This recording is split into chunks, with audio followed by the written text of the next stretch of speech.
వంశఋషిభ్యో మహాభ్యో నమో గురుభ్యో నమః. నమో గురుభ్యో నమః. సర్వోపప్లవరహిత ప్రజ్ఞాన ఘన ప్రత్యగర్తో బ్రహ్మైవాహమస్మి అహం పదార్థరహితః అహం పదార్థరహితః. దత్తాత్రేయ సమారంభా దత్తరామావధూతమధ్యమా సదానందనాదమంబపర్యంతా వందే గురు పరంపరా వందే గురు పరంపరా. పార్థాయ ప్రతిబోధితాం భగవతా నారాయణేన స్వయం వ్యాసేన గ్రథితాం పురాణమునినా మధ్యే మహాభారతం.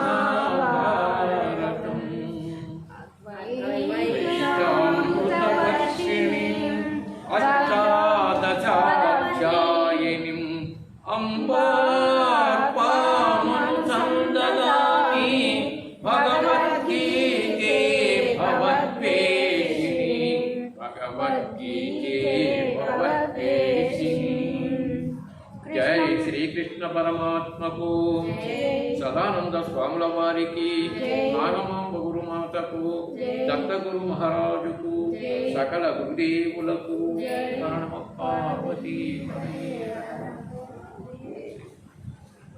బాల 11వ అధ్యాయం అనగా ఏకాదశి అధ్యాయము విశ్వరూప సందర్శనం.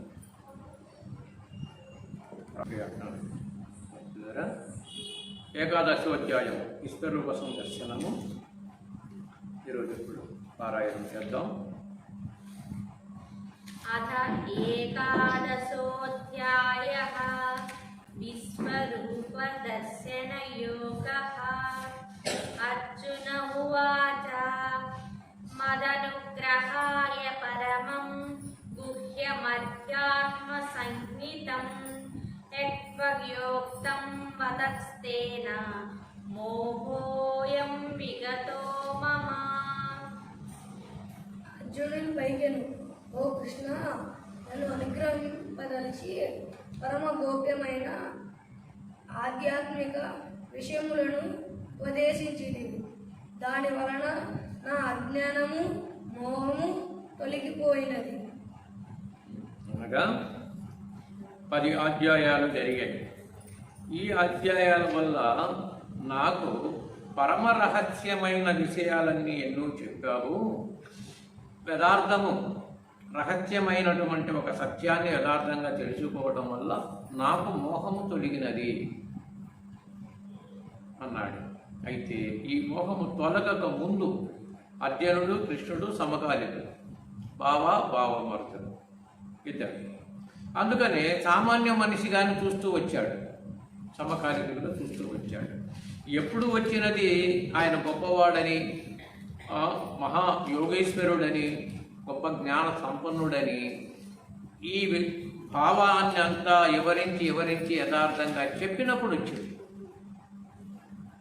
అందుకని వ్యక్తిగతంగా అందరం మనుషులుగానే కనపడుతూనే ఉన్నాం. అందరం కూడా వ్యక్తిగత మనుషులమే కదా, అందరూ సమకాలికులుగానే ఉండమరు. ఒక కాలంలో ఉంటేనే కదా ఒకరికొకరు కనపడుతున్నాం. అయితే ఇక్కడ ఎప్పుడు విలువ ఉన్నది? ఆయన దేవాది దేవుడని చెప్పుకున్న ఆయన విడిగా అంతటి అర్జునుడే విలువ ఇవ్వాల. సామాన్యంగా తనతోటి సమకాలికుడిగానే భావించాడు, తనకు ఒక బంధువుగా భావించాడు. కానీ విద్య పరంగా ఇంతటి పరమ రహస్యమైన విద్యను ఉపదేశించాక ఆయన గొప్పవాడని ఒప్పుకున్నాడు. అందరము కూడా అంతే, ఎంత చెట్టుకు అంత గాలి. ఆయన స్థాయికి అది, మన స్థాయికి మంది అన్నప్పుడు ఇది ఒకటి గుర్తుంచుకుంటే అప్పుడు గొప్ప అనే శ్రేష్టత్వం ఎక్కడుందంటే విద్యావంతుల్లోనే ఉన్నది. ఏ విద్యలో అయినా ఎవరైనా బతుకు జరుగుతున్నా ఒక విద్యావంతుడైనప్పుడే కదా దానికి విలువ వచ్చింది. అన్నిటికన్నా గొప్పది కనుక ఇది. అన్ని విద్యలకు ఇది దానికి కొన్ని ఇబ్బందులు ఉంటాయి. ఈ విద్య నేర్చుకోవడానికి ఎవరికి ఇబ్బంది లేదు, అందరూ అర్హులే.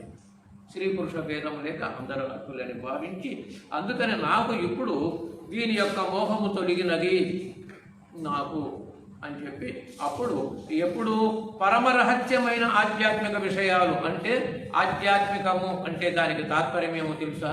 ఆధ్యాత్మికం అంటే ఏంటి? ఆధ్యాత్మికం అనే ఒక పదానికి అర్థం ఏంటి? తను తాను తెలుసుకొనుట అనగా తనకు నడిపించేది ఏది, మనం నడిపించేది ఏది అని తెలుసుకోవడమే ఆధ్యాత్మికం. ఆ అంటే ఆత్మ యొక్క తత్వాన్ని తెలుసుకొనుట, ఆ అంటే తన నుంచి తన రకాన్ని తాను తెలుసుకొనుట, తత్వబోధ. అంటే తన తత్వాన్ని తాను తెలుసుకోవాలి, తన తత్వాన్ని తను బోధ చేసుకుంటున్నాడు. ఎవరు చేసుకుంటున్నారు బోధ? తన తత్వం తెలుసుకోవడానికి తాను బోధ అంటే తెలుసుకుంటున్నాడు, మళ్ళీ అది మాట్లాడుతున్నాడు. ఇది ఆధ్యాత్మికం అంటే. ఆధ్యాత్మికం అంటే కొన్ని వ్యావహారికంగా కొన్ని అర్చనలు పూజలు చేసుకుంటా ఉంటాం. అప్పుడు వేరు, నేను వేరు, నువ్వు వేరు అనే కాడికి ఉంటాయి ఆ లక్షణాలు. ఇక్కడ అలా ఉండవు. తను తాను తెలుసుకోవడమే ఆధ్యాత్మికం. తర్వాత భవాప్యాయౌ హి భూతానాం శ్రుతో విస్తరశో మయా వక్తః కమలపత్రాక్ష మహాత్మ్యమపి చావ్యయం. ఓ కమలాక్ష, ఓ కృష్ణ, సమస్త ప్రాణుల ఉత్పత్తి ప్రళయం గూర్చి సవిస్తరముగా వింటిని. అట్లే శాశ్వతమైన నీ మహిమలను గూర్చి వింటిని. అంటే ఓ కమలపత్రాక్ష, కమలపత్రాక్ష, కమలాక్ష అనే రెండు పదాలు చెప్పాను. కమలముల వంటి కమలాక్షుడు రామచంద్రుడు, కమలముల వంటి గుండ్రపు కనులు అంటాయి. చాలామందికి మానవులు మనకు కూడా ఉంటాయి. కొంతమంది గుండ్రంగా ఉంటాయి, కొంచెం తోక కన్నులు. అట్లాగే ఈ రెండు రకాలుగా సహజంగా ఉంటాయి అందరికీ ఈ నేత్రాలు. అందుకని ఈయన కమల పత్రాక్షుడు, పత్రం అంటే దళాలు, అలా ఉన్నవాడు. అట్టి కమలాక్షుడు అంటే ఒక ఏకత్వంగా ఒకే దాని మీద పట్టుదలగా ఆ నేత్రాల ద్వారా ఉండే ఒక అంశం ఏంటంటే ఒక పట్టుత్వంగా ఉంటాడు. కమల దళాక్షుడు అంటే అనేక విషయాల మీద యొక్క సారూప్యము కలిగి వాటిని వివరించుట చెప్పుట తాను కూడా ఆ విషయాల్లో ఉంటాడు. ఇది కమలాక్షుడికి కమల దళాక్షుడికి తేడా ఉంటుంది. అది వీళ్ళిద్దరిలోనే కృష్ణావతారము రామావతారంలో ఈ నేత్రాలకు వచ్చిన ఒక ప్రత్యేకత. అలా కృష్ణుని ఇక్కడ కమలపత్రాక్ష అని సంబోధించాడు. ఇక సర్వజీవుల జనన మరణముల గూర్చి సవిరముగా నీకు వివరించి తినే అంటూ ఇప్పుడు జననము మరణము అనేది సవివరంగా నీకు వివరించాను కదా. ఆ శ్రవణం అనే యొక్క బోధ దాని ద్వారా నీకు చెప్పాను. జనన మరణాలు అనేవి కేవలం ఉదాహరణగా చెప్పదగినయే అని గుర్తిరగాలి. ఇప్పుడు అట్లాంటి మరణం అంటే మరి శుచి లేకుండా పోయిందా? ఇప్పుడు మరణిత్యంగా మళ్ళీ పుడతానికి వీల్లేదనుకో, పోలేదు కదా, మళ్ళీ పుడతానే ఉంది. అంటే ఈ మరణము కూడా కేవలం వ్యావహారికమనే గుర్తిరగాలి. ఇక్కడ దీంట్లో రహస్యార్థం అంతే ఉంటుంది. కేవలము నేను ఉపమానంగా వ్యావహారికంగా సృష్టిలో జరుగుతున్నది కనుక చెప్పాను. కానీ నీ అంతర్యామికిగా ఉన్నటువంటి నాకు మరణం లేదు, నీ ఆత్మకు మరణం లేదు అని ఇప్పుడు జనన మరణాల ప్రస్తావన వచ్చింది కనుక ఈ భౌతిక విషయాల వాసనలతో కూడినటువంటివి అని చెబుతూ ఇక్కడ భవ అనే పదం వాడాడు. భవ వ్యయాహి భూతానాం. భవ అంటే ఆ రెండక్షరాలకు అర్థం ఏంటో తెలుసా? జనన స్థానం. భగవంతుడు, భగం అంటే మనం పుట్టుటకు స్థానమైనటువంటిది ఏది ఉన్నదో అది భగవంతుడు. అంటే ఈ సమస్తానికి భగవంతుడు ఆయనే, దాంట్లో నుంచి అన్ని పుడుతున్నాం. అందుకని అలా భగవానుడు అంటే అసలు అందరికీ భగవానుడు ఎవరు? అందరూ పుట్టుకకు స్థానం. మన పుట్టుకకు స్థానం మన తల్లిదండ్రులు అయితే అందరికీ పుట్టుకకు స్థానం ఎవరు? ఇష్టమే ఆయనే భగవంతుడు. ఇలా గుర్తిరగాలి. అందుకనే ఈ దీంట్లో నుంచి వచ్చేటువంటివి భవబంధాల బాధలు నీకు ఉండవు. ఇక యథార్థముగా ఈ విద్య నువ్వు తెలుసుకుంటే ఈ భవబంధాలలో బాధలు చాలా ఉన్నాయి, అనేక మంది అనుభవిస్తూనే ఉన్నాం. కానీ వాటి వందే విష్ణు భవభయహరం యథార్థంగా తెలుసుకుంటే ఏంటి? భవభయహరం స్పష్టంగా అర్థమవుతుంది. భయం అనేది హరిస్తాను, నీకేం అవసరం లేదు ఇక అని గుర్తిరగాలి. ఏవమేతద్యథా తత్వం ఆత్మానం పరమేశ్వర ద్రష్టుమిచ్ఛామి తే రూపం ఐశ్వర్యం పురుషోత్తమ. ఓ పరమేశ్వర, నీవు చెప్పినదంతయు సత్యమే, అందు సందేహము తావులేదు. కానీ ఓ పురుషోత్తమ, జ్ఞాన ఐశ్వర్య శక్తి బల వీర్య తేజమయుతమైన నీ షడ్గుణైశ్వర్య సంపన్న రూపమును ప్రత్యక్షముగా చూచుటకు కుతూహలపడుతున్నాను. ఇక్కడ ఈ శ్లోకములో ఓ పురుషోత్తమా, ఓ పరమేశ్వర అనే 2 పదాలు వాడాడు. అంటే ఆయన సంబోధించేది ఒకరే, ఇద్దరు లేరు అక్కడ. పదాలు 2 వచ్చి పురుషోత్తమ అనే పదము చెప్పాడు, పరమేశ్వర అనే పదము వాడాడు. ఇక్కడ దేవుడు ఒక్కడే అనే అంతానికి 2 పేర్లు ఒకరికే ఉన్నాయి. ఒక పేరు పరమేశ్వర అన్నాడు, ఒక పేరు పురుషోత్తమ అన్నాడు. ఇక్కడ పురుషోత్తమ అంటే విష్ణు పదంగాను, పరమేశ్వర అంటే శివపదంగా, 2 పదాలు ఆయన. అభేదము, అభేదం అంటే భేదరహితుడు, భేదరహితుడై అభేదమై ఉన్నాడు అని అనుకుంటే సర్వకళ రూపముల యందు ఉన్నది కూడా ఆయన.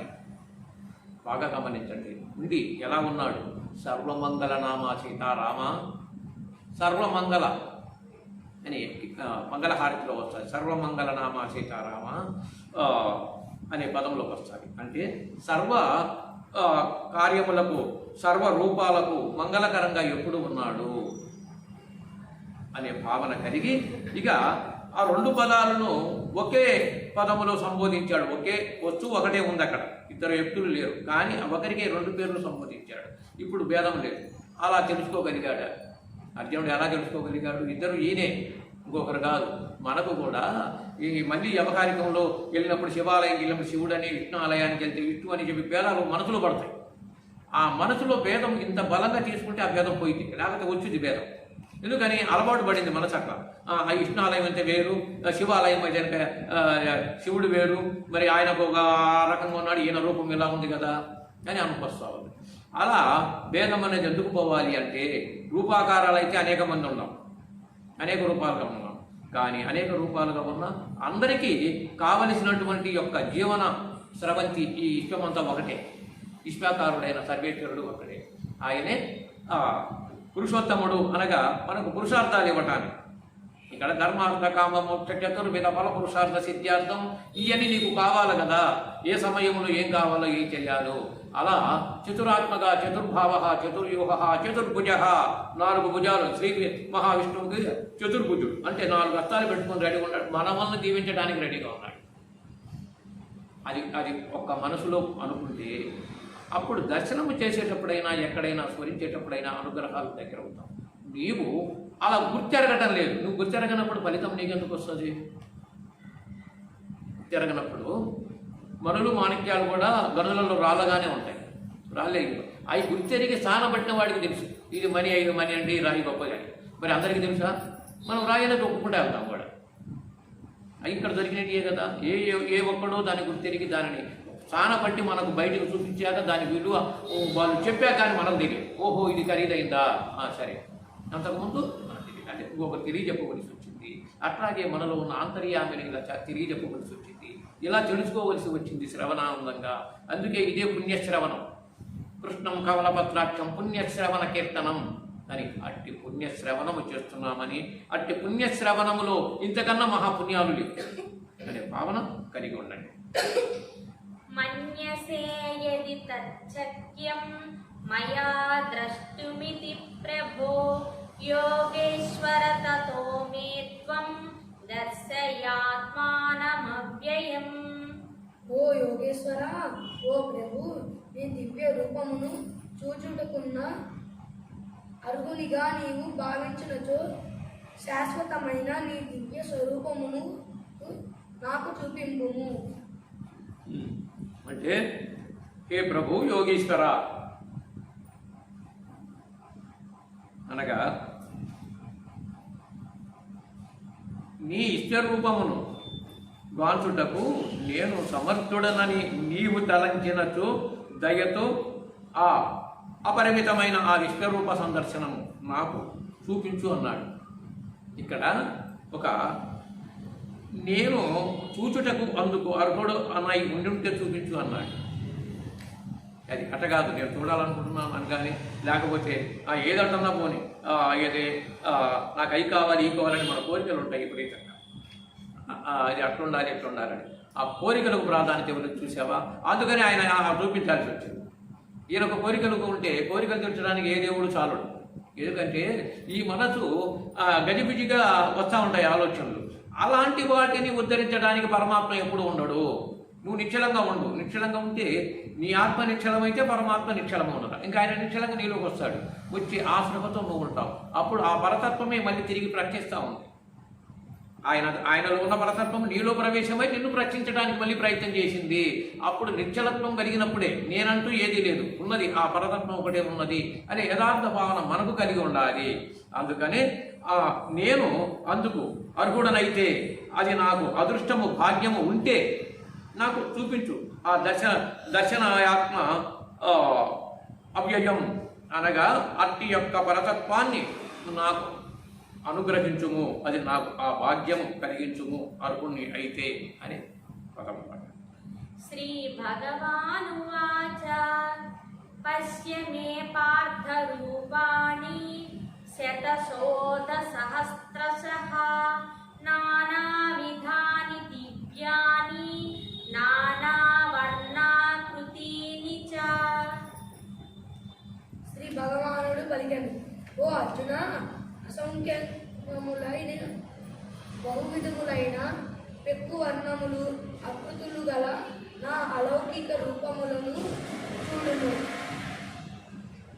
అంటే ఇక్కడ కృష్ణుడు స్వయంగా ఇక అడిగినందుకు తెలియజేసింది ఏంటంటే, ఓ అర్జున, మృదుకుమార అంటే లక్షణాదిగా గల నానా విధములకు దివ్యములను పలు వర్ణముల యందును అగు రూపములను నా విభూతులను ఇప్పుడు గాంచుము. అనగా అనేక రూపాలతో వర్ణాలతో ఉన్నది నేనే, అవి నీకు ఇప్పుడు చూపిస్తావు. అంటే చూస్తే కానీ పూర్తిగా మానవుడు మనకు సంశయాలు అంటే ఈ భౌతిక నేత్రాల ద్వారా కూడా కొంత మహత్తులు మహిమలు ఏదో అనేది తెలిసినప్పుడు సంశయాలకు పూర్తిగా దారి అవి తొలగిపోతాయి మనకు.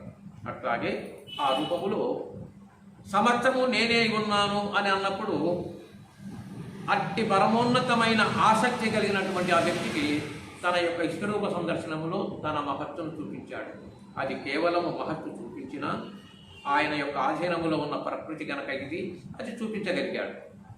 మనకైనా మన ఆధీనములో మన చేత ఏర్పడినటువంటి ఈ సమస్త ఈ సృష్టిలో మనం వచ్చినందుకు మనము తెలుసుకొని నడుచుకునేటానికి మనకు ఆ సత్తా సామర్థ్యం ఉన్నది.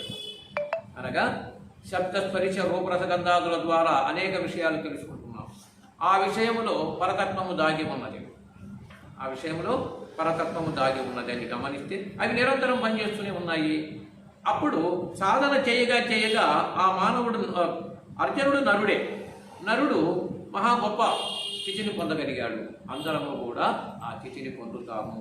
సాధన చేయటము, దాని మీద ప్రయాణము చేయటము. అయితే ప్రయాణములో కొంతమంది స్పీడ్గా నడిచే వాళ్ళు, లేకపోతే గొప్ప వాహనాలు ఉన్నాయి, తొందరగా వెళ్ళచ్చు. మిగతా వాళ్ళు కొద్దిగా వెనకాలగా వెళ్ళచ్చు. కుందేలు చాలా తొందరగా పరిగెత్తుంది, మరి తాబేలు పరిగెత్తుంది అట్లా. కానీ ప్రయాణం చేశాక ఎప్పుడోసారి చేరుతుంది గమ్యం, చేరకుండానే పోదు. అంతేగాని కుందేలులాగా నేను పరిగెత్తలేని చెప్పి అది ఊరుకుంటే ఎట్లా, కానీ ప్రయాణం ఇచ్చేస్తానే ఉంటుంది. అందుకని విహంగ మార్గము, పిపీలక మార్గం. పిపీలకం అంటే చీమ చిన్నగా పాకుకుండా పోతూ ఉంటుంది. విహంగం అంటే పక్షి ఆకాశంలో దానికి ఏ దారి అర్థం లేదు, ఎదురుగా ఉంటాడు జరుగుతూ ఉంటుంది, ఎక్కడ కావాలంటే ప్రయాణం స్పీడ్గానే చేస్తారు.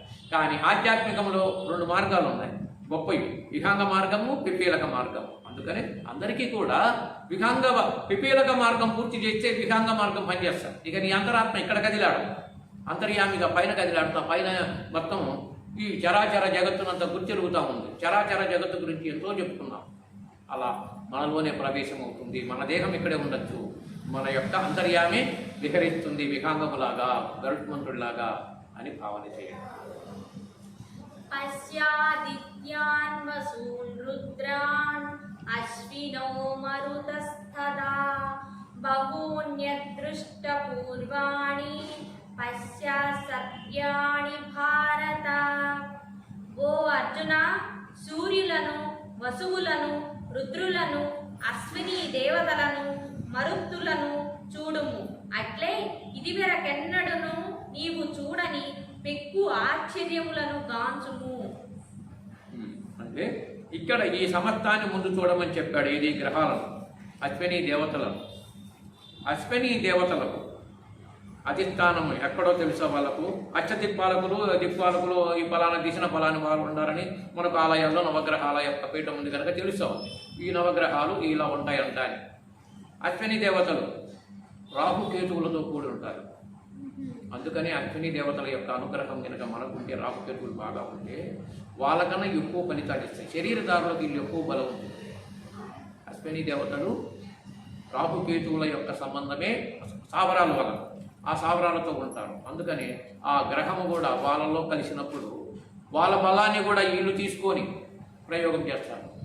గ్రహం వాళ్ళతో కలిస్తే సూర్య భగవానుడు అంతటి వాడే రాహు పట్టినప్పుడు ఆయన బలం తగ్గిపోతుంది, ఈయన బలం పెరిగింది. ఇది భగవంతుడు ప్రకృతిలో మనకు చేసి వాళ్ళని ఎందుకు అలా సంప్రాప్తం చేశాడు అంటే ఈ యొక్క దేహాదులు ఈ శరీరాలు వదిలాక ఆత్మలు ఈ జీవాత్మలన్నీ వాటిలోనే చేరుతాయి. చేరి మళ్ళీ విడుదలకు రావడానికి కనెక్షన్ ఉండాలి కదా, ప్లాట్ఫారాలు ఉండాలి కదా. స్టేషన్ కాడ బండి ఆగాలంటే అక్కడ ప్లాట్ఫారం ఉండాలి, లేదా ఆగదా బండి. అట్లాగే ఇక్కడ గ్రహణాలు పట్టినప్పుడు వీళ్ళు వాళ్ళు జాయింట్ అవుతున్నారు. గ్రహణం పట్టినప్పుడు ఇద్దరు కలుసుకుంటున్నారు. కలిసినప్పుడు ఈ ఆత్మలు జీవాత్మలు అటు నుంచి ఇటు అటు నుంచి అటు ప్లాట్ఫారం మారుతాయి. మళ్ళీ సృష్టికి బిగినవుతూ ఉంటాయి. అవి అక్కడ శుద్ధి పడతాయి. ఏది లేదు అక్కడ నుంచి ఇంకా పైలోకాలకు వెళ్ళాలంటే వెళ్ళే వాళ్ళని కూడా పంపిస్తారు. కిందికి దిగాల్సింటే చెప్పుతూ ఉంటారు. ఇంకా ఏదైనా కర్మలు ఆచారాలు ఉంటే అక్కడే సంచరిస్తా వీటిల్లోనే ఉంటాయి. ఇది సృష్టి రహస్యం. సృష్టి యొక్క రహస్యము ఇలా ఇమిడి ఉన్నది. తర్వాత ఇహైకస్తం జగత్కృత్నం పశ్యాద్య సచరాచరం మమ దేహే గూఢాకేశ యచ్చాన్యద్రష్టుమిచ్చసి. ఓ అర్జున, ఈ సమస్త చరాచర ప్రపంచమును ఇంకను దేనిని చూడదలుచుచున్నావో దానిని ఈ నా శరీరమందు ఒక చోటనున్న దానినిగా ఇప్పుడు చూడుము. 7వ శ్లోకం కదా. నీవు చూడగోరు సమస్తమును నా దేహము యొక్క రూపముగా గాంచుము. ఈ సమస్తము నా రూపంలోనే ఉంది. ఈ సమస్తము కోటాన కోట్ల అణువుల సమ్మేళనం ఈ దేహం. కోటాన కోట్ల అణువుల యొక్క సమ్మేళనమే ఈ భూమి. కానీ ఈ రాళ్ళు బండలుగా మారాలి అంటే ఎన్నో అణువుల యొక్క అణువే ఒకదానికొకటి. ఒక పరమాణువు ఈ యొక్క భూతత్వంతో పంచభూతాత్మకమైనటువంటి ఒక 3 అణువులను తీసుకుంటుంది. ఒక పరమాణువుకు ఈ అణువులు అటు ఆవహిస్తాయి, అంటే పరరూపంగా ఆవహిస్తాయి. ఆ తర్వాత 3 అణువులు కలిసి ఒక 3 అణువులు కలిస్తే ఒక వస్తు రూపంగా అప్పుడు రూపం ఏర్పడుతుంది. 3 అణువులు కలిసిన దాకా రూపం ఏర్పడదు. అందుకనే మనకు 3 అవస్థలు అణు యొక్క ప్రయోగమే. ఈ అణువులు మళ్ళీ రద్దయిపోతూ ఉంటాయి. పరమాణువు మరణించదు. దాన్ని ఇది వినాశనం చేసేవాడు ఎవడు ఉంటాడు. అణువులు వినాశనం కావచ్చు. పరమాణువుగా ఆత్మరూపంగా అది వినాశనం కాదు. పరమాణువు అంటే అనగా శ్రేష్టమైనది. దానిని వినాశనం చేసేవాడు ఎవడు లేడు. అట్లాగే ఆ రూపములో ఈ సమస్తములంతయును కూడా అనురూపములో ఉన్నది గొప్పగా చూపించాడు. అంటే ఇప్పుడు మనం తెలుసుకోవటానికి చాలా సులువుగా ఉన్నది. కేవలము ఎంతో గొప్ప విషయాలన్నీ ఒక కామ రూపంలో మ్యాటర్లోకి వెళ్ళిపోతున్నాయి. ఇంటర్నెట్లో ఫిట్ చేస్తున్నాం, మళ్ళీ వదిలించి అన్ని విశ్వమంతా అనేక రకాలుగా బయటకు వస్తున్నాయి. మళ్ళీ అవతల దాన్ని ఆఫ్ చేస్తే ఎక్కడికి వెళ్ళిపోతుంది. నీవు మేలుకున్నప్పుడు అన్నీ నీకు ఆలోచనలు వస్తున్నాయి, నిద్రపోయినప్పుడు అదృశ్యమైపోతున్నాయి, మళ్ళీ అక్కడి నుంచే బయటకు వస్తున్నాయి. ఇలా గమనిస్తే సృష్టి రహస్యాన్ని మనకు ప్రత్యక్షంగానే ఉంది ఇక్కడ.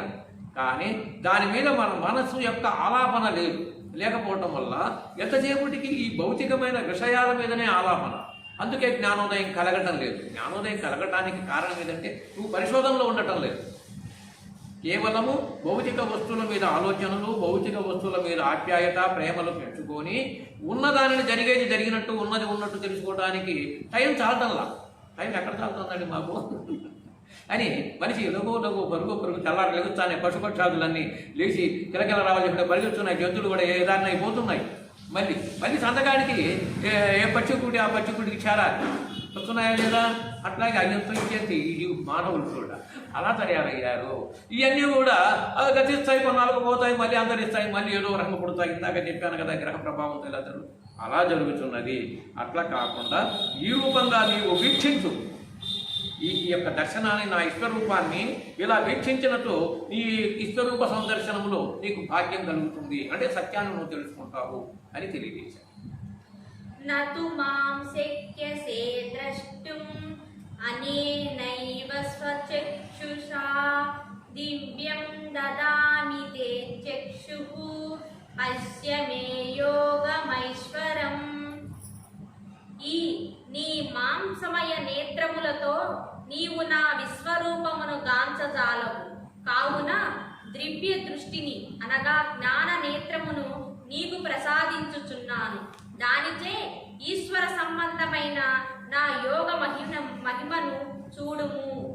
చక్కటి సందేశము ఆధ్యాత్మిక జ్ఞానానికి పరిపక్వతకు మనకు కలగడానికి ఇచ్చాడు. ఈ నేత్రము చేత నీవు ఆ దివ్యత్వాన్ని చూడలేవు, అందుకని జ్ఞాన చక్షువుని ఇస్తున్నాను. మన యొక్క జ్ఞాన నేత్రము అనగా సుషుమ్న నాడి, లేదా దానికి ప్రోడర్ అంతర్నాడి అనే పదం కూడా వస్తాయి. దానికి చీకటి ఉండదు అని చెప్పాను. ఎప్పుడు అది వెలుగులోనే ఉంటుంది. మేలుకుంటే మనకు ఆలోచనలన్నీ, ఈ అంతఃకరణాలు అక్కడ ఒక చిన్న కీటకాల్లాగా దాని ముందర లైట్ వెళ్తున్న తిరిగినట్టు ఉంటాయి. మళ్ళీ నిద్రపోయినప్పుడు అది ప్లైన్గా ఉంటుంది. సినిమా థియేటర్లోకి వెళ్ళినప్పుడు ప్లైన్గానే ఉంటుంది, తెరగుంట. మరి బొమ్మ పడతాను ఎన్నో కనపడతాయి. మరి అది ఆఫ్ చేస్తాను, అది ఖాళీగానే ఉంటుంది. వచ్చినప్పుడు ఖాళీగానే ఉంటుంది, మనం వెళ్ళేటప్పుడు కూడా అది ఖాళీగానే ఉంటుంది. ఇది మన అంతర్యాలు. సినిమా థియేటర్లో అది ఎలాగో మనం వెళ్తానని అది ఖాళీగానే ఉంటుంది. మళ్ళీ బొమ్మలు వేసాడు, కాసేపు నడిచింది సినిమా, మళ్ళీ తీరా వెళ్ళబోయేటప్పుడు ఆఫ్ చేస్తాడు. ఆఫ్ చేస్తే మనం బయటికి వెళ్తాం. అట్లాగే ఈ దేహములు కార్యక్రమాలన్నీ పూర్తి అయినప్పుడు అది ఖాళీ అయిపోతుంది. నీకు ఆలోచన లేదు, అది అవన్నీ పోయాయి. అంటే మనసు పనిచేసేదానికి ఈ దేహం సహకరించడం లేదు, అది ప్లైన్ అయిపోతుంది. ప్లైన్ అయిపోతాననే ఈ జీవుడు వదులుతాడు ఈ దేహాన్ని. ఇలా గమనించగలిగితే ఈ రకంగా ఈ నేత్రాలు ఈ భౌతిక చింతనల్ని చూడగలదు, కానీ ఆ దివ్య యొక్క తత్వాన్ని నువ్వు చూడలేవు. అందుకని దివ్య చక్షువుని ఇస్తున్నాను. మనలో కూడా ఆ దివ్య నేత్రం అదే. శివుడికి కదా మూడో కన్ను ఉందని అన్నట్టు మనకు కూడా ఆ మూడో బ్రహ్మనాడి, ఏడాపింగల సుషుమ్న నాడి అనే దానికి అర్థం. ఈ రెండు నాడులను ఆడించేది అదే. ఈ రెండు నాడులను ఆడిస్తూ ఉంటే దీని నిమిత్తంగా మొత్తం 72,000 నాడులను అది ఆడిస్తూ ఉంటుంది. దాని మీద ఆధారపడి ఉన్నది. అది నిర్దోషేంద్రియం, దానికి దోషం లేదు, అంటే నిర్దోషి. అట్టి యొక్క జ్ఞానము పొందుట కోసము, అది తెలుసుకోవడం కోసము ఆ దివ్య చక్షును నీకు ఇస్తున్నాను. అనగా యోగ మార్గంలో కూడా కళ్ళు మూసుకొని ధ్యానం చేస్తున్నాము. అది నువ్వు దర్శిస్తావు. కళ్ళు మూసుకొని ఎందుకు ధ్యానం చేయాలి అంటే అది దర్శించడానికి, ఆ దివ్య నేత్రాన్ని నువ్వు దర్శించడానికి. అక్కడ ఇవన్నీ ఏముండవు, పరిపూర్ణమైన ఆ పరబయలు ఒకటే ఉంటుంది అక్కడ. అప్పుడే ఆ జన్మకు ముక్తి కలుగుతుంది. అందుకని ఆ దివ్య చక్షువు అనే పదం అన్నప్పుడు మరి అది మనకు లేదు కదా, మనం చూడలేము కదా అనుకోవచ్చు. మనందరిలో ఉన్నదదే, గురు ఉపదేశము కూడా అదే అని భావించాలి. ఏవముక్త్వా తతో రాజన్ మహాయోగేశ్వరో హరిః దర్శయామాస పార్థాయ పరమం రూపమైశ్వరం. సంజయుడు చెప్పెను, ఓ ధృతరాష్ట్ర మహారాజా, మహాయోగేశ్వరుడు శ్రీకృష్ణ పరమాత్మ ఈ ప్రకారముగా వచించి తదుపరి సర్వోత్తమమైన ఈశ్వర సంబంధమగు విశ్వరూపమును అర్జునకు చూపెను. అంటే ఇది అంతయు కూడా ఆ సంజయుడు తెలుసుకుంటున్నాడు. దానికి వ్యాస భగవానుడు ఇచ్చాడు అలా అవకాశం. ఇది నువ్వు తెలుసుకొని ఆ ధృతరాష్ట్ర మహారాజుకు చెప్తా ఉండు సంజయ అని చెప్పినందుకు ఆ సంజయుని యొక్క ప్రస్తావన ఇక్కడ వచ్చింది మనకు. ఇలా చెప్తున్నాడు, చేస్తున్నాడు. ఈ విధేయమంతయు కూడా అర్జునుడితో ఆ పరమాత్మ అని చెబుతూ ఇక్కడ సంజయుని యొక్క సందేశాన్ని తెలియజేశాడు. అనేక వక్త నయనం అనేకాద్భుత దర్శనం అనేకతి దివ్యాభరణం దివ్యానేకోత్యదాయుధం దివ్యమాల్యాంబరధరం దివ్యగంధసులేపనం సర్వాశ్చర్యమయం దేవం అనంతం విశ్వతోముఖం.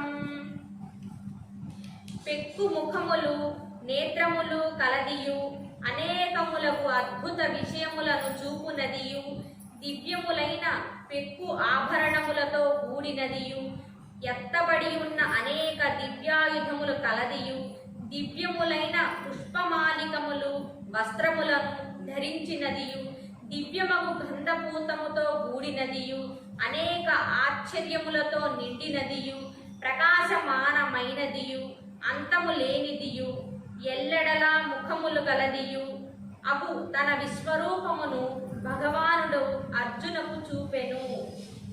అంటే ఈ సమస్తాన్ని కూడా అనేకము మన కంటికి కనిపించినంత మాత్రాన ఈ సృష్టిని మనం చూస్తున్నాం. కానీ అలా కాకుండా అన్ని ఒకచోటే తన దేహంలోనే చూపించాడు. ఈ సమస్తాన్ని కూడా తన ఎందే కదిలాడుతున్నవి, తన ఎందే ఉన్నవి. అంటే లయమైనప్పుడు అన్ని ఈ యొక్క యుగ ప్రళయం వచ్చి లయమైనప్పుడు నా ఎందేనే వస్తాయి, మళ్ళీ నేనే వాటిని వదులుతాను నా సంకల్పం ద్వారా అన్నట్టు ఆ సత్యాన్ని అక్కడ చూపించాడు. చూపించినందుకు ఇక్కడ దృశ్యమానం అనే పదం వచ్చింది. దృశ్యము మానము.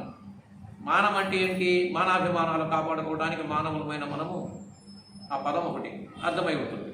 అంటే దృశ్యమానము.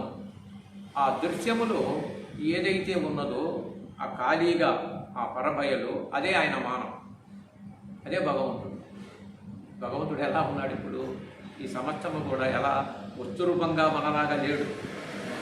ఆ యొక్క అపారమైన ఆ ఇష్టమంతయు ఖాళీగా ఉన్నదనుకో. ఆ తర్వాత వచ్చాయి గ్రహాలు కానీ అయ్యన్న కానీ ఆ తేజస్సులో నుండి తర్వాత వచ్చాయి. అదే ఆయన మానవుగా ఉన్నది. అందుకని అష్టదిక్కులే ఆయనకు వస్త్రం. అందుకని మనకు అవధూత గీతలో కూడా అక్కడ చెప్పాము, ఇది పైన ఉన్న శ్లోకాన్ని వివరించాము. ఆ రూపములో ఉంటుంది అని అన్నప్పుడే ఆ యొక్క మహాతత్వం మీద అది దర్శించి అది మన అంతర్యామి అయి ఉన్నది. అట్టి మహాతత్వమే అంతర్యామి ఉన్నది. ఈ దేహము ఎలాగైనా ఇది వెళ్ళిపోయేది, కానీ అది ఎప్పుడు ఉంటుంది అని దృశ్యమానము అనే ఒక శబ్దానికి ఒక ప్రత్యేకతగా గుర్తుంచుకోదగినది. దివి సూర్య సహస్రస్య భవేద్యుగ పదుతిత్త యది బాహ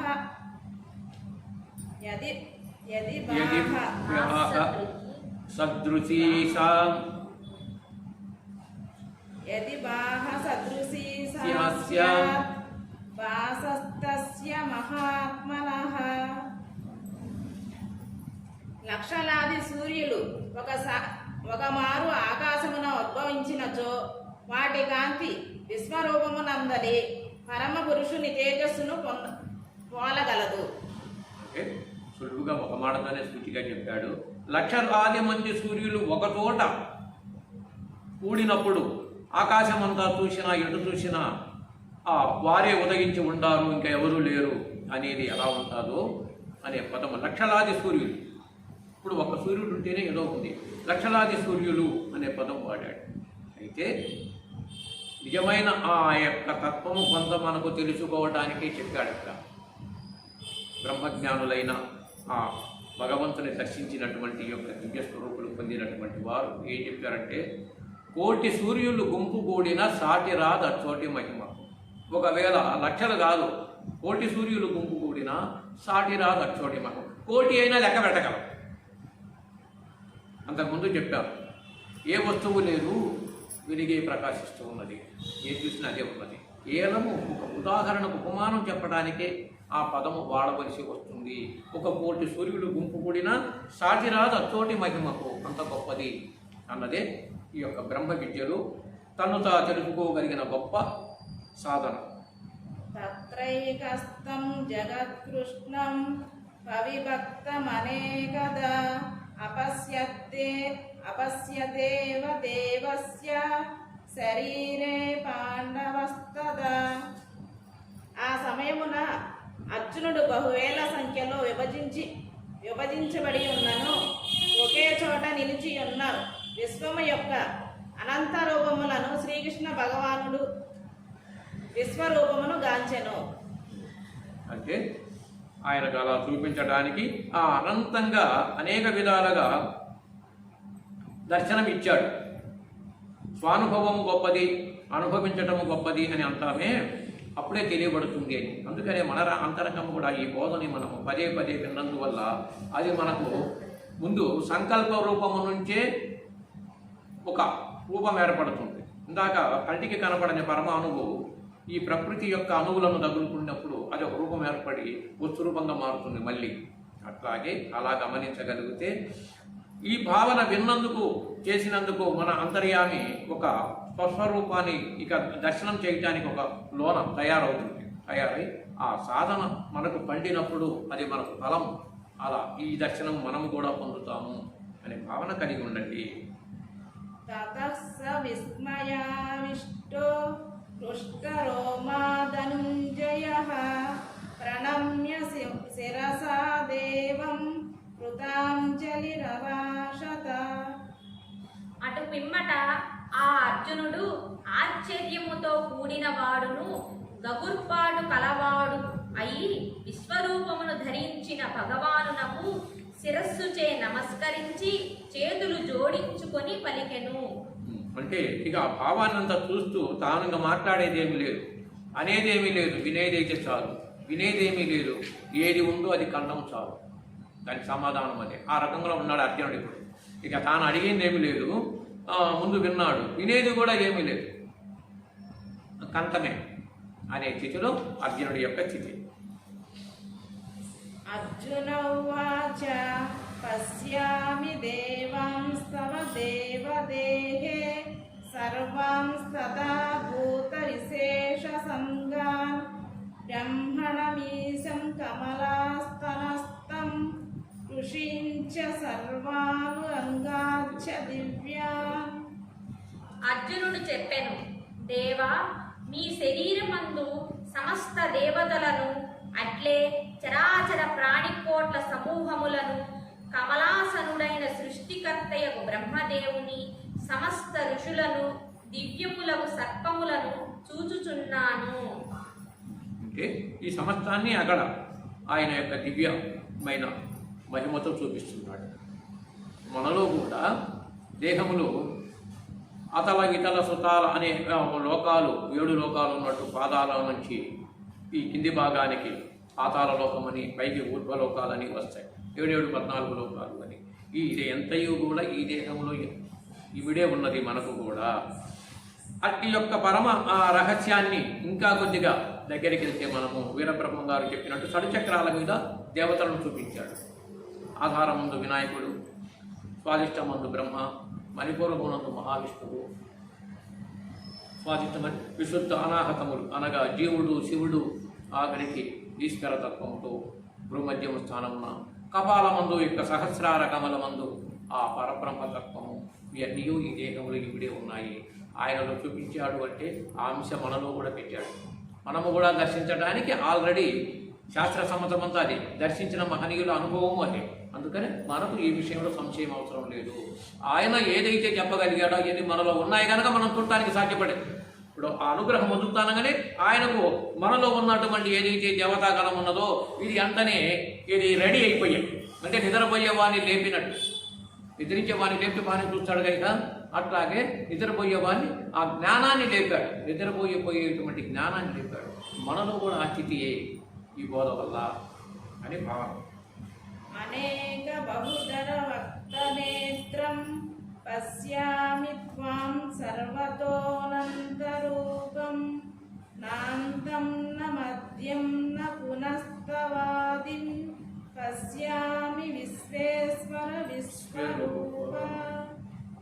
ప్రపంచాధిపతి జగద్రూప, మిమ్ము సర్వత్ర అనేక హస్తములు, ఉదరములు, ముఖములు, నేత్రములు గలవానిగను అనేక రూపములను నేను చూచుచున్నాను.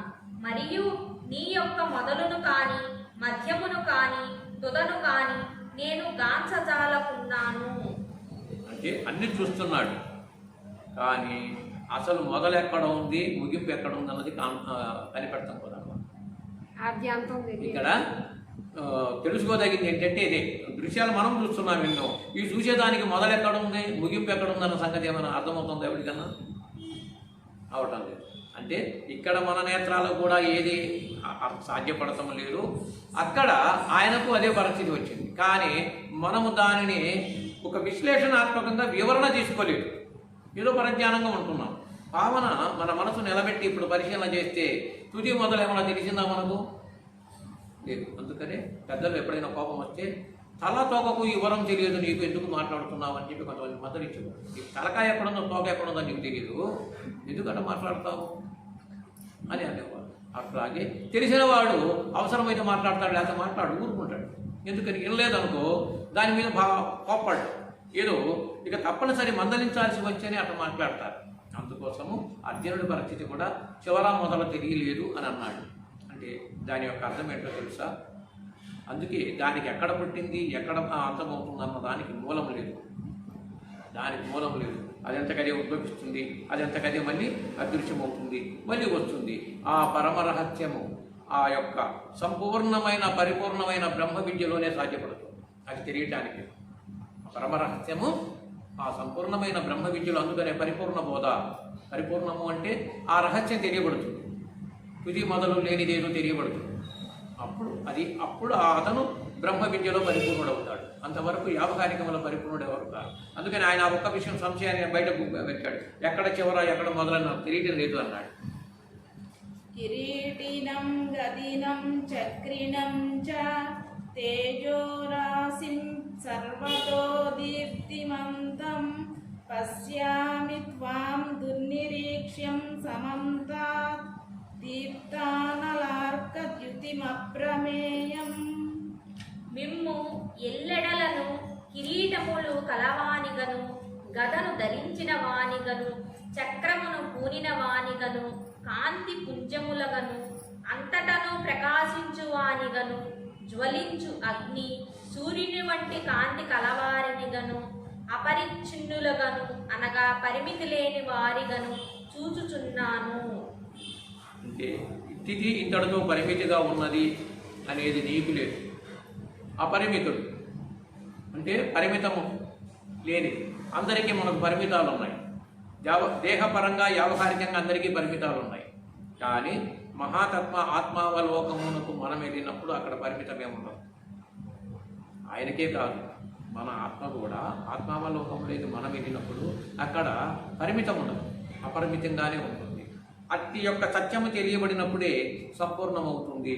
అట్లాగే ఇవన్నీ కూడా చెబుతూ నీవు అపరిమితంగా తెలుస్తుంది కానీ నువ్వు ఒక పరిమితుడు అని అన్న సంగతి నాకు అర్థమైపోయింది. అపరిమితుడవు, నువ్వు పరిమితుడివి కాదు అని తెలియజేశాడు. అది మన యొక్క ఆత్మ యొక్క మహోన్నత స్థితి అదే. అందుకని ఆత్మావలోకనము చేసుకోవాలి సాధనలో.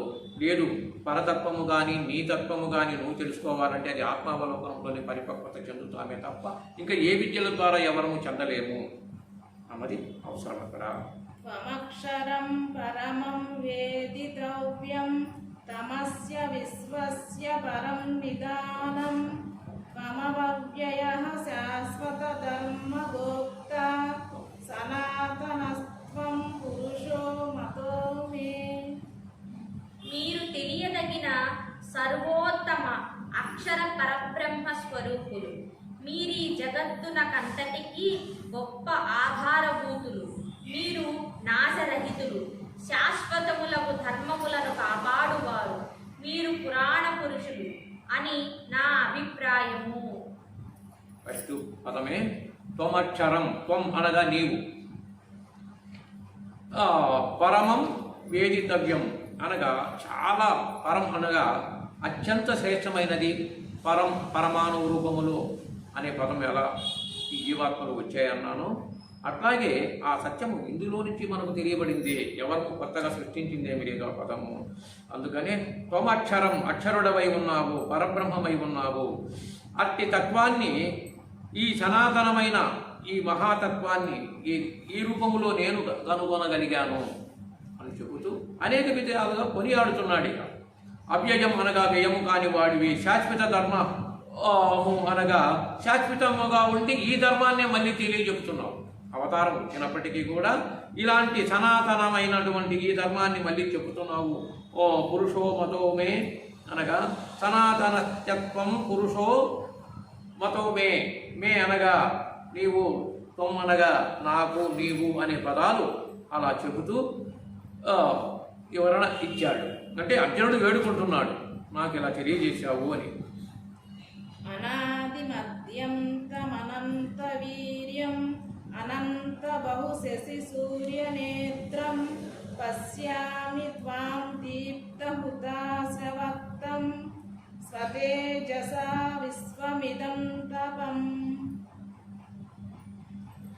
ఆది మధ్యాంతరహితునిగను అపరిమిత సామర్థ్యమును గలవానినిగను అనేక హస్తములు గలవానినిగను చంద్ర సూర్యులు నేత్రములు కలవానినిగను ప్రజ్వలించు అగ్నిహోత్రముల వంటి ముఖములు కలవానినిగను స్వకీయ తేజస్సుచే ఈ ప్రపంచమునంతయు తపింపచేయుచున్న వానినిగను నిన్ను చూచుచున్నాను. మొట్టమొదటి పదమే ఒక తెలుసుకోదగింది. నీవు ఆది మధ్యాంతరహితుడవు. ఆది మధ్యాన్ని నువ్వు రహితం చేసుకొని ఉన్నావు. మనసు నిలబెడితే కానీ ఇక్కడ అర్థం కాదు. ఆది ఇందాక మద్యం మొదలు ఎక్కడుందో చివరి ఎక్కడుందో నాకు తెలియటం లేదన్నాడే, ఆ రెంటెను ఆయన దగ్గర రహితమై ఉన్నాయి. మనసు ఒకసారి పెడితే ఏమవుతుంది? ఎవరికి ఆది మధ్యాంతరహితుడంట అంతే. ఏముంది దానికి అర్థం ఏమైనా ఉందంటే ఆది మద్యము ఆయనలో రహితమై ఉన్నాయి. ఆది మధ్యాంతరహిత అంటే అది మొదలేదో చివరేదో నీలో రహితమై ఉంది. అది నీ దాకా వెళ్ళినప్పుడే ఇది మనకు అర్థమవుతుంది. అంటే నీ దాకా నువ్వు వెళ్ళినప్పుడు నీకు అర్థమవుతుంది. అట్లా అర్జునుడు కూడా ఆయన దాకా ఆయన వెళ్ళి చూశాడు. చూస్తే రహితమై ఉన్నది. అప్పుడు అది ఆ ఆది మధ్యంతములు మొత్తం రహితం అక్కడ ఉన్నప్పుడు ఇక్కడ ఎవడు లేడు. నేను అని నువ్వు లేవు, నేను అని అనుకుంటున్నాను, అది నువ్వు లేవు. మరి అంతా రహితం ఆయన చేసుకున్నప్పుడు నువ్వు ఎక్కడ ఉంటావు? అది నేను అనేవాడు ఉండడు. అప్పుడే రహితం అవుతుంది. సంపూర్ణమైన విద్యలో కూడా మనము ఇక సంపూర్ణమైన ఆ యొక్క దివ్య కైవల్య పదము ఏంటంటే నేననే ఏది లేదు, ఉన్నదదే. అందులో నుంచే ఒక జాలువారిన ఒక చైతన్య పుంజాలు, చైతన్య కాంతులు, కిరణాలు మళ్ళీ అక్కడే లయమవుతాయి. ఆయన నుంచే వచ్చాయి. సూర్యోదయముతో కిరణాలు వచ్చాయి, సూర్యాస్తమంతో పోయాయి. మరి ఎక్కడ ఆయన దగ్గర ఉన్నాయి. ఆయన దగ్గర ఎక్కడ మనకు పోయాయని మనం వ్యావహారికంగా అనుకుంటున్నాం. ఆయన కిరణాల దగ్గర ఆయనకి ఎక్కడికి పోయి ఆయనకి ఎప్పుడు ఉండే ఉంటాయి. అది గమనించాలి. ఇప్పుడు ఆది మధ్యము అంతము అనగా ఎలా ఉన్నాయంటే అన్నీ ఆయన దగ్గరే ఉన్నాయి. రహితమైన ప్రత్యక్షంగా కనపడే సూర్యభగవాన్ని అర్థం చేసుకుంటే మనం సరిపోతుంది. అది అంతయు కూడా అక్కడే ఉన్నదనుకుంటే ఏదీ లేదు. నిశ్చలమైనటువంటి తత్వం ఒకటే నిలబడుతుంది అనే జ్ఞానం కలిగి ఉండాలి. ద్యావా పృథివ్యోరి దమంతరం హి వ్యాప్తం త్వమైకేన వ్యాప్తం త్వమైకేన దిశచ్చ సర్వః దృష్ట్యాకృతం రూపముగ్రం తవేదం లోకత్రయం ప్రవ్యదితం మహాత్మన్. ఓ మహాత్మా, భూమి ఆకాశముల యొక్క ఈ మధ్య ప్రదేశమంతయును దిక్కులన్నీయును నీ యొక్కని చేతనే వ్యాపింపబడి ఉన్నది కదా. మరియు భయంకరమైనదియు ఆశ్చర్యకరమైనదియు అవు నీ ఈ రూపమును చూచి ముల్లోకములను మిగులు భీతిని పొందుచున్నవి. ముల్లోకాలు కూడా సర్వవ్యాపకమై వ్యాపించి ఉన్న నీ యొక్క మహాతత్వానికి ఈ ముల్లోకాలు కూడా ఏకమయ్యే ఉన్నాయి. ఇక్కడ ముల్లోకాలు ఏకమై ఉన్నాయి అని అన్నప్పుడు భూమి ఆకాశము నువ్వు ఏకము చేసుకొని ముల్లోకాలు కూడా ఏకమై ఉన్నాయి అనే పదం వచ్చినప్పుడు మన మనస్సు ఒకసారి విశాలంగా ఈ నేత్రాల ద్వారా చూసిన సమస్తాన్ని ఆకాశాన్ని ఒక్కసారిగా క్షణకాలంలో చూడగలం. ముల్లోకాలను ఒక చరిత్రపరంగా తెలుసుకునేటప్పుడు మన మనసు వెళ్ళి ఆలాపన అక్కడ దాకా చేస్తారు. ఎందుకని ఇది అక్కడి నుంచే వచ్చింది, వెంటనే వెళ్ళగలరు. మనసుకు తెలుసు ఆ దారి, ఈ దేహానికి సాధ్యపడదు. కానీ మనసు మాత్రం వెళ్తుంది, ఎక్కడికైనా వెళ్తుంది మనసు. అలా గమనిస్తే మనసులో సంచరించుతున్నది ఆ బ్రహ్మ పదార్థం. మానస సంచరరే బ్రహ్మ నీ మానస సంచరరే అన్నప్పుడు అది ఎక్కడికైనా వెళ్తుంది. అందుకని ఏ విద్యైనా మనం సాధించగలం. ఇప్పుడు మనం సాధించడానికి కూడా ముల్లోకాల యొక్క తత్వం తెలుసుకోవడానికి కూడా మన మనసుకు ఆ ప్రయోగం ఉన్నది కనుక దాని ద్వారా మనం పొందవచ్చు. మనకు మార్గం ఏంటంటే ఇదే మార్గం. అందుకనే మనోనిగ్రహమే అన్నిటికన్నా గొప్పది. అమీహి త్వాం సురసంగా విశంతి కేచిత్ భీతాః ప్రాంజలయో గృణంతి స్వస్తిత్యుక్త్వా మహర్షి సిద్ధసంగాః స్తువంతి త్వాం స్తుతిభిః పుష్కలాభిః. ఈ దేవతా సమూహములను నీయందు ప్రవేశించుచున్నవి. కొందరు భూతిల్లి చేతులు జోడించుకొని స్తుతించుచున్నారు. మహర్షుల యొక్కయు సిద్ధుల యొక్కయు సమూహములు క్షేమముగాక అని పలికి సంపూర్ణములకు స్తోత్రముల చేత నిన్ను పొగడుచున్నారు. అనేక మంది దేవతలు, యక్ష, రాక్షస, కిన్నెర, కింపురుషులు ఎందరో ఉన్నారు. అనగా వీళ్ళందరూ కూడా ఏదో ఒక ఆలోచనతో, కోరికలతో నిన్ను ఆశ్రయించుతున్నారు అనేది ఆయన కనపడతా ఉంది. మరి ఆయన కనపడింది మనకు కూడా కనపడినట్లు ఏమైనా తోస్తా ఉందా అంటే తోస్తుంది. ఇప్పుడే గమనించండి.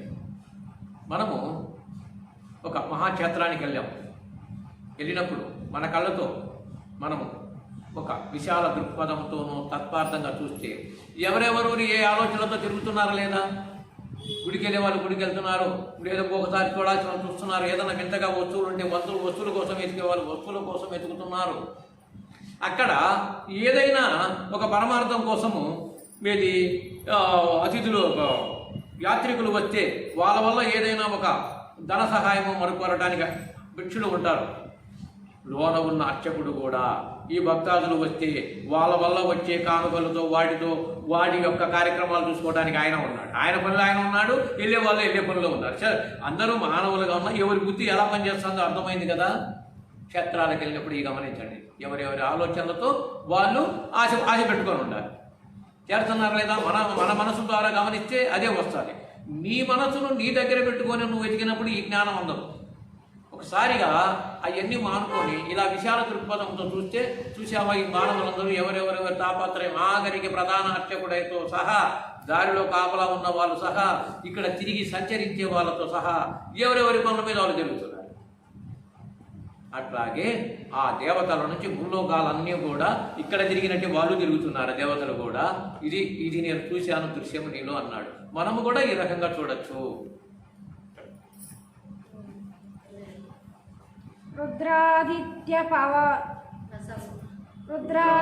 వసవో ఏ చ సాధ్య విశ్వేశ్వినౌ మరుతశ్చోస్మి పాచస్ గంధర్వ యక్షసుర సిద్ధ సంగా వీక్షంతే త్వం విస్మితాశ్చైవ సర్వే.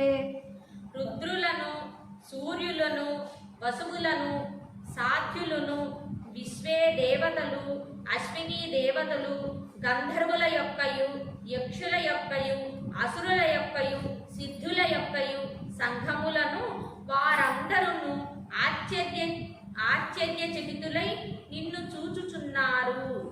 వీరందరూ కూడా అనేక మంది, అంటే ఇందాక చెప్పుకున్నాం కదా, ఆదిత్యులు, వసువులు, సాత్యులు అనగా విశ్వదేవతలు, అశ్విని దేవతలు, మరుత్తులు, పితృదేవతలు, గంధర్వులు. పితృదేవతల ప్రస్తావన కూడా ఇక్కడ వచ్చింది. పితృదేవతలు అంటే వీళ్ళు కూడా ఎంతో కొంత యోగులై, కర్మయోగులై, జ్ఞానయోగులైన వాళ్ళు కూడా ఆ పైలోకాలకు వెళ్ళినప్పుడు వారి యొక్క సూక్ష్మ శరీరాల ద్వారా వాళ్ళు అక్కడ తెలుసుకొని తరించడానికి ఏదో ప్రయత్నం చేస్తూ ఉంటారు. కింద కదా మనం ఎలా ప్రయత్నం చేస్తున్నామో, ఒక క్షేత్రానికి వెళ్ళినప్పుడు ఎవరెవరి కోరికల మీద, ఎవరెవరి ఆలోచనల మీద వాళ్ళు ఉంటారు. అట్లాగే ఈ దేహాదులు సూక్ష్మరూపంలో ఉన్న వాళ్ళు కానీ, ఇక్కడ నుంచి వెళ్ళిన పితృదేవతలు కానీ, వీళ్ళందరూ కూడా అలా ఉంటారు. అందుకనే పితృకర్మాచరణల యందు మనం ఇక్కడ చేసేది ఏదైనా పుణ్యకార్యాలుంటే పితృదేవతలకు అవి కూడా వాళ్ళకు స్పృహను కలిగిస్తున్నాయి. ఇది ఎంతయూ కూడా అనేక రకాల సంబంధము కలిగి ఉన్నదే కానీ మరొకటి ఏమీ లేదని మన అంతరాత్మ యొక్క ప్రభావము, ఈ యొక్క విశిష్టత ఈ రకంగా గుర్తెరిగితేనే మనము కూడా చిత్తశాంతి కలిగి ఉంటాం. చిత్తశాంతి మనకు కలిగితే దేవతానుగ్రహము కానీ, మనకు మూలమైనటువంటి పితృదేవతల యొక్క వాళ్ళ ఆత్మలు శాంతించుట కానీ జరుగుతుంది. అప్పుడు మనము కూడా ఈ భూమి మీద సుఖశాంతులతో ఉంటాము. ఆ రూపములో గమనించిన విద్య తెలుసుకోవలసి ఉన్నది మనమందరము. రూపం మహత్తే బహువక్త్ర నేత్రం మహాబాహో బాహుబాహురుపాదం బహుబాహురుపాదం బహూదరం దంష్ట్రాకరాళం దృష్ట్వా లోకః ప్రవ్యదిత్త తదాహం తదాహం వెంటనే మొత్తం చెప్పేసి ఓ మహాబాహో బహుముఖములను, నేత్రములను, భుజములను, ఉరువులను, పాదములను, ఉదరములను కలిగిన నీ గొప్ప రూపమును, భయంకరమైన నీ బహుదంతములను గాంచి దేవతలతో కూడిన లోకములన్నీ వ్యధ చెందుచున్నవి. వాని వలనే నేనును కలత చెందుచున్నాను. అంటే ఒక వింతగా ఉన్నది చూడటానికి ముందు ఆ విశ్వరూపం, కానీ మళ్ళీ ప్రత్యేకంగా ఒక భయం వచ్చింది. అంటే అనేక రకమైన ఉదరములు, తొడలు అనగా ఈ ఉరువులు అనగా ఈ తొడలు, ఇవన్నీ కూడా పెద్ద పెద్దగా కనపడుతున్నాయి. ఇప్పుడు సామాన్యంగా ఉన్నాము, అట్లా కాకుండా ఒక మనిషి చాలా పెద్దగా ఒక 20 అడుగులు హైటు పెద్ద పెద్ద భయంకరంగా కనపడితే మనకు అంతకుముందు చూడలేదు కనుక భయం వస్తుంది. కానీ అట్టి యొక్క స్థితికి నాకు భయముగా కలుగుతున్నది. మళ్ళీ అదే సంకల్పము వికల్పము, ముందు చూడాలని సంకల్పం కలిగింది, మళ్ళీ కొంతసేపటికి వికల్పం కూడా జరిగింది. ఇకపోతే అలా జరుగుతుందా, అలా చూపించ అంటే దృశ్యం ఒకటి గమనించండి. మానవుడు చివరి దశలో మరణావస్థలు వచ్చినప్పుడు ఒక ఆధ్యాత్మికంగా ఒక గురు సాంప్రదాయమైనటువంటి గురువు యొక్క బోధన ద్వారా కొన్ని చివరిలో ముగింపు ఆత్మ ఈ దేహాన్ని వీడేటప్పుడు కొన్ని సూచనలు వస్తాయి. ముఖ్యమైన సూచన ఇప్పుడు ఈ విషయంలో ఒకటి అవసరం అవుతుంది. ఉన్నట్టుండి మన కనుపాప అడ్డం జరుగుతుంది. ఇంకా ఒక రోజు 2 రోజుల్లోనూ ఆ ప్రాణము ఆ జీవుడు పోయేటప్పుడు కొంత ఆత్మావలోకనం కలిగిన వ్యక్తి సామాన్యుడు కూడా కనపడుతుంది, కానీ తెలియక భయపడతాడు. ఇప్పుడు ఎలా భయపడ్డాడో అలా బలుగుతాడు.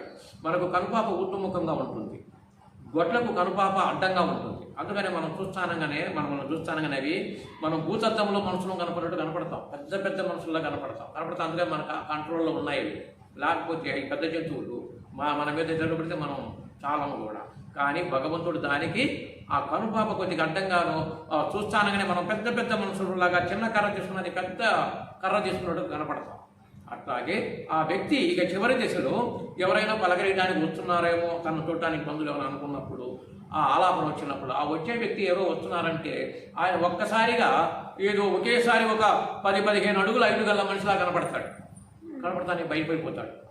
భయపడిపోయి మళ్ళీ కాసేపుతోనే కొన్ని సెకండ్లే అది తిరుగుతుంది, అడ్డం తిరుగుతుంది కనుపాప.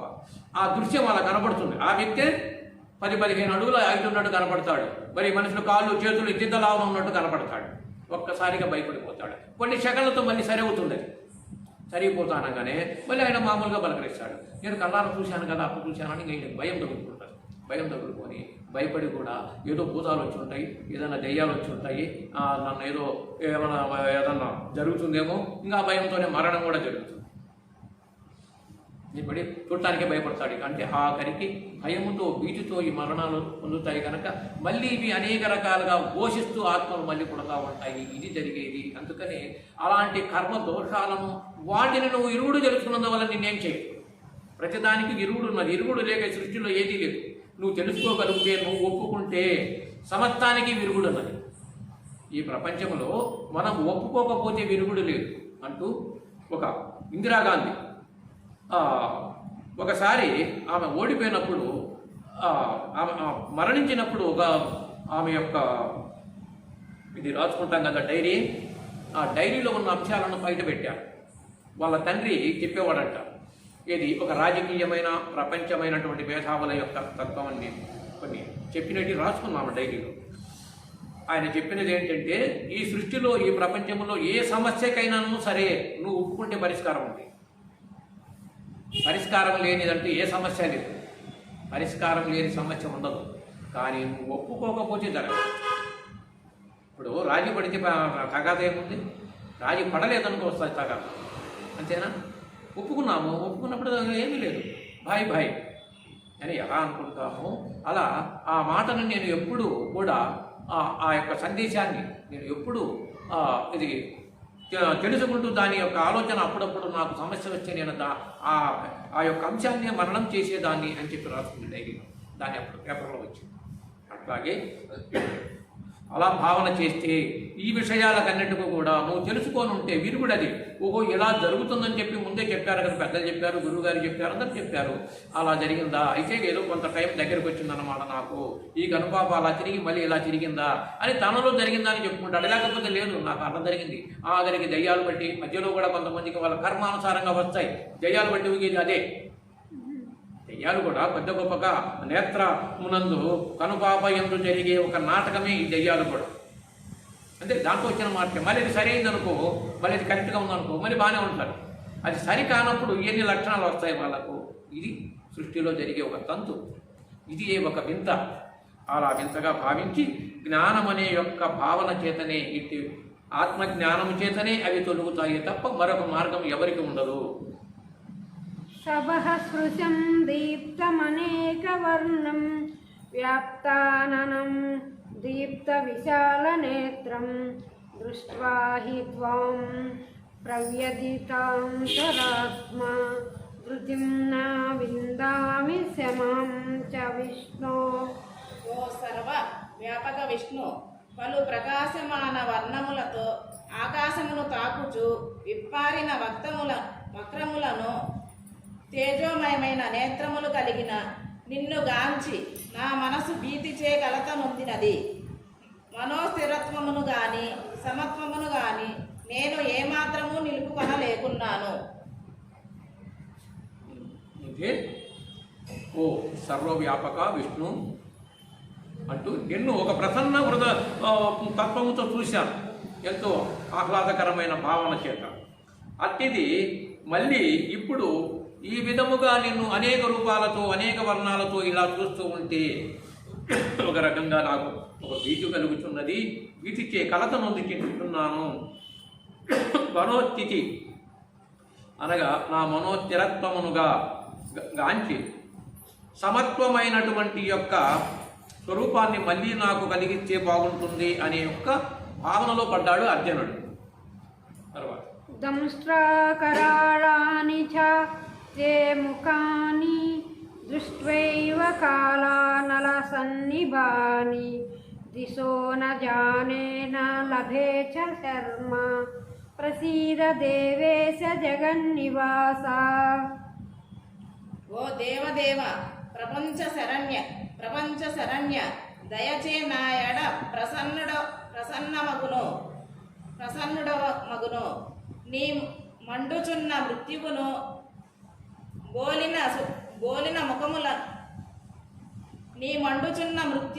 గోలిన ముఖములను మరియు భయంకరములై దంతములను గాంచి సమత్వము నిలుపుకొనలేక సర్వ విధముల నేను భ్రాంతులనైతిని.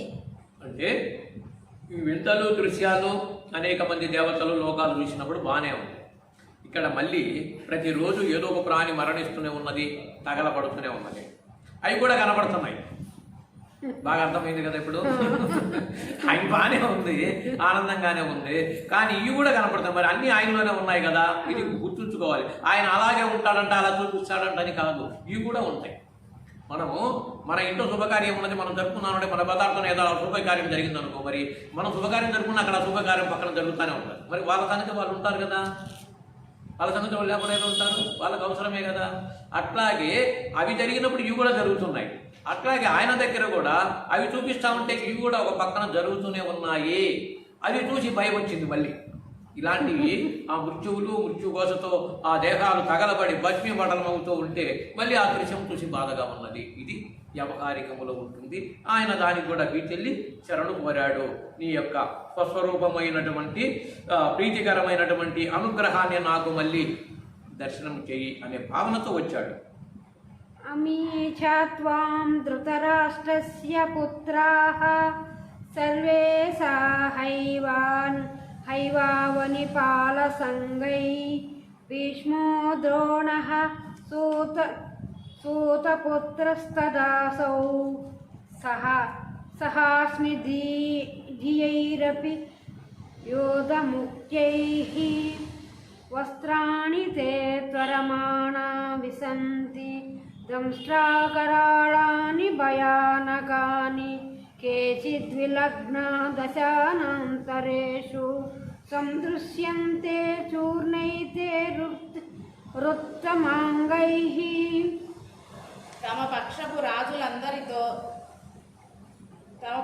రాజులందరితో సహా ధృతరాష్ట్ర తనయులు భీష్ముడు, ద్రోణుడు, కర్ణుడు మరియు మా పక్షపు యోధ ముఖ్యులు కూడా వేగముగా నీ భయంకరమైన నోళ్లయందు ప్రవేశించుచున్నారు. వారిలో కొందరు నీ దంతముల నడుమ చూర్ణిత సిరులై తగులుకొనుటయు నేను గాంచుచున్నాను. అనగా వీరందరూ తనకు తెలిసిన వారు కూడా ఉన్నారు కదా, వారు కూడా అక్కడ కనపడుతున్నారు. ఏ సమయములో అంటే ధృతరాష్ట్రాది సుతులు కానీ, భీష్ముడు, ద్రోణుడు, కర్ణుడు మొత్తము వీళ్ళందరూ కూడా సమస్త కూడా మళ్ళీ వాళ్ళను కూడా చూపిస్తున్నాడు. అక్కడ వీళ్ళందరూ నాయందే ఉన్నారు. ఎవరెవరు కర్మానుసారంగా వారి కర్మలు అనుభవించడానికి అవటానికి ఆఖరికి వారు కూడా మృత్యు ముఖాన పడినప్పుడు ఎలా వెళ్ళిపోతున్నారో అది ఒక నోరు తెరుచుకొని ఉంది, ఒక మహాశక్తి లాగుతూ ఉంది. ఆ మృత్యు గృహలోకి వీళ్ళందరూ వెళ్తున్నారు. ఆ దృశ్యాన్ని కూడా చూశాడు. చూసి అప్పుడే సర్వమే ఐశ్వర్యం ప్రసన్నం అని చూపించినది. మళ్ళీ సర్వమును లయము చేసుకుంటున్నాడు, తనలోనే లయము చేసుకుంటున్నాడు. ఆ లయస్థితిని చూశాడు. అప్పుడు చూసేసరికి సమస్తము ఈయన దగ్గరే ఉన్నది అని ఒక భీతి వచ్చేసేసింది. ఆ దృశ్యాన్ని చూడటానికి అర్జునుడికి ఆ విషయాన్ని తాను స్వయంగా స్వానుభవంగా తెలియజేశాడు. యదా నదీనాం బహావోంబువేగాః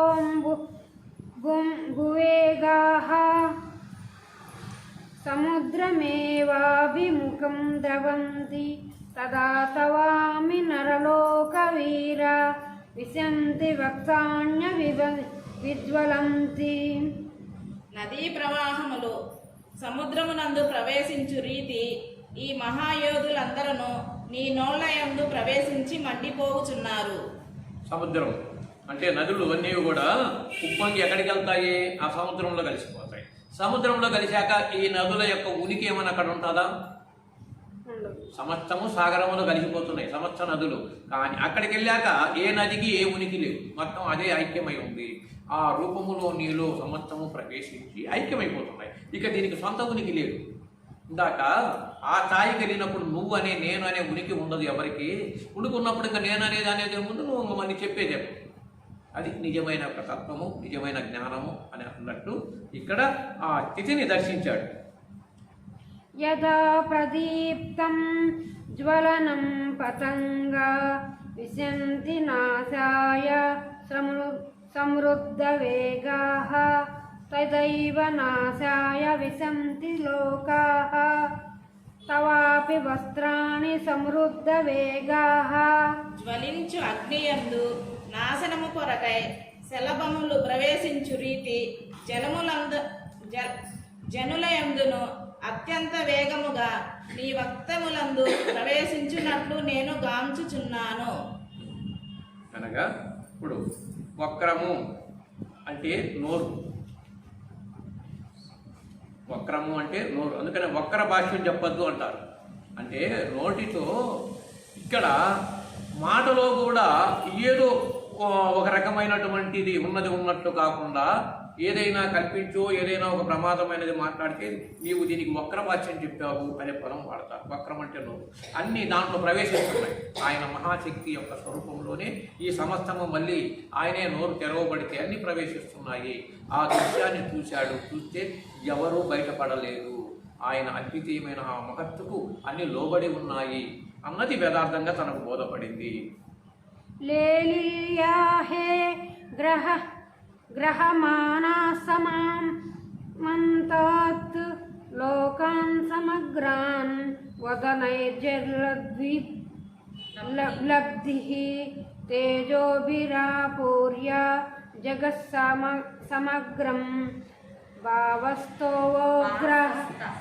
భాసస్తవోగ్రాః ప్రతపంతి విష్ణు. ఓ విష్ణు, నీవు సమస్త జనులను నీ మండుచున్న నోళ్ల ద్వారా అన్ని వైపుల నుండి మృంగివేయునట్లుగా నేను గాంచుచున్నాను.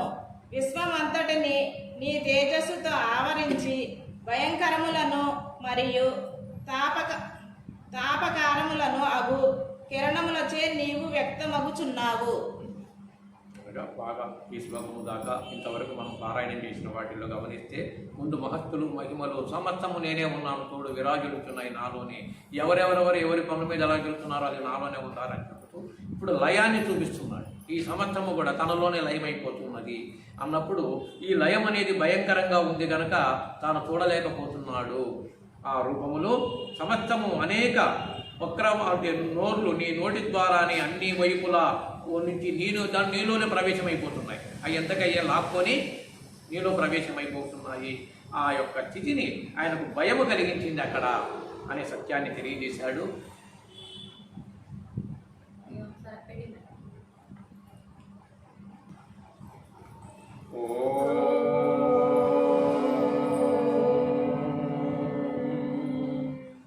సహనావతు సహనౌ భునక్తు సహ వీర్యం కరవావహై తేజస్వినావధీతమస్తు మా విద్విషావహై.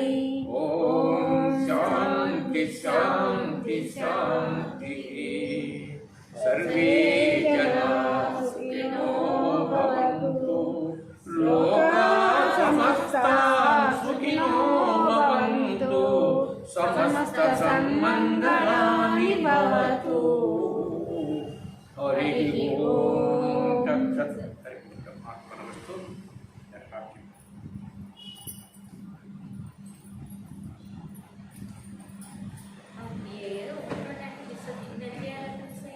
ఆప్ చేశారా?